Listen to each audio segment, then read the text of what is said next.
Parcourir des trajets non négligeables, c'est l'exercice quotidien qui sont soumis les villageois du village Kiasungwa dans le territoire de Songololo à la quête de l'eau potable. Sur place, ce sont les sources d'eau naturelle qui volent au secours à cette population villageoise meurtrie. Ce, malgré leur état impropre à la consommation faute des installations de la régie, pouvant desservir Sénécongo et décanter la situation. Les habitants du village Kiasungwa n'ont guère de choix que de consommer et utiliser pour la lessive et la vaisselle. Cette eau non traitée, nul n'ignore que consommer de l'eau impropre expose des santé humaines à d'éventuelles maladies d'origine hydrique. Au regard de ce qui se passe dans cette contrée de la province du Congo central, il y a lieu d'affirmer que ces villageois ont besoin d'assistance.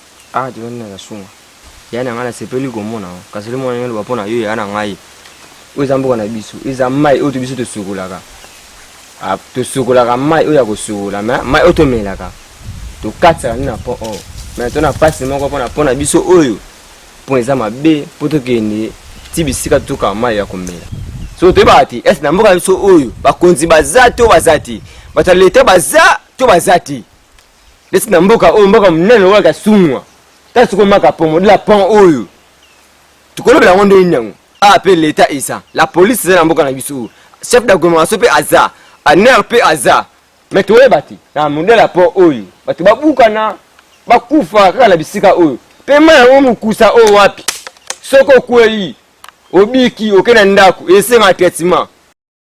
L'insécurité et la criminalité sont grandissantes dans la cité de Kimpese. La montée en puissance de ces fléaux est due entre autres au fait que le jeune, dépourvu d'occupation, verse dans l'oisiveté. Il existe pourtant des activités auxquelles ils peuvent se livrer pour gagner leur vie. Quant à ceux, quelques jeunes veulent se montrer exemplaires. Ils se lancent dans le travaux de jardin.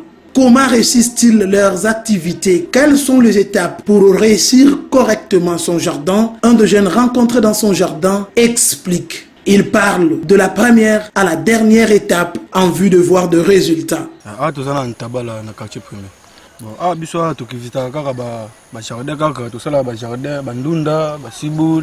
Na mincho siko to beta kaka bandunda kaka avatu kuma na point oyo so kuti matiti osali mabele tikali olaborer simanongo pandi aya ko bima après une semaine otia mandima simanongo moni okuta na niveau oyo bon pour comme mangeable il faut un mois na 2 semaines parce na biso vomeza ki mamba mai vraiment souffrance dama moi makasi corroser donc na banzala donc nyoka maki vraiment na makambo pena ya mai na mbula ndenge beti be mama tanga ndenge beti boye to sepel mamuke ta biso moko na makasi na biso tiozo mona pendunda auto sakolongo boye fa to tyango kisi mbongo pezate na tozo buleka ka to sakolongo pa ni to kozoka mbongo mashida makop do financement zate ti to sala ba jardin be biso moko na ba fox na biso moko to zana financement te donc to bundana ka biso na biso kaka boye kaka bon moni eloko na kotea ba masa to ba ya o ba olanda nga ba nini na temps oyo jani nyonso aotimbela banini biso nyonso toza bayanke ba maître mais tobuka maseke po nini tomoni ba bien malaki moye to bénéficier nango ya te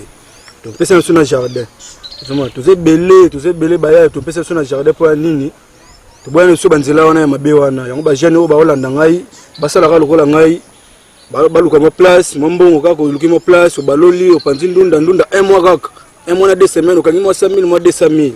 Donc il y a encore un peu massa au Hollande. En tout cas, pour nous conduire vraiment, que la biso mawa pour ça bango en tout cas ignorance. Donc faut pas que biso pour ma mbele ezo boma biso ba kisi mai to zakatana ba monter te ya ko roselé to zakana maboko neti ba difficulté boy. Bo sala musala sa kolia de bozo fonctionner nzoto.